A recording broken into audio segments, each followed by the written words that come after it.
In this lesson, I'm going to show you how to resize a project even if you don't have a pro membership. This project is a square that's 1080 by 1080 pixels, but say we need it to be 1500 pixels by 1500. What we can do is go up to the top menu, click Create Design. We can choose that custom size, 1500 by 1500, create that new design.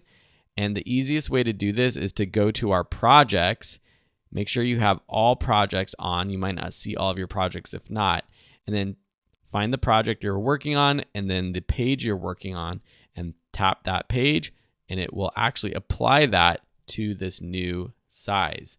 Now, if I had opened up a project in a different aspect, like a wider or taller design, we'd have to move these elements around. But if it's the same aspect, then it's as simple as just tapping on that design.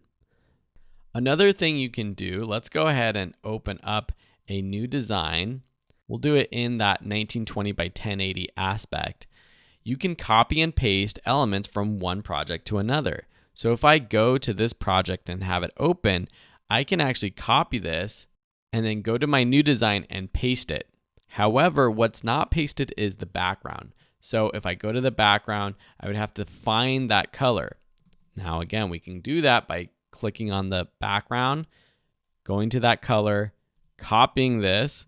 If it was part of our brand kit, it would make it a lot easier. And now changing the background on this document. But now what we'll have to do is select all of our elements and resize them. And if we do it by selecting all of the elements at one time, it will adjust everything together and the sizing will match what is in the original project. And you could always open that project over here for reference.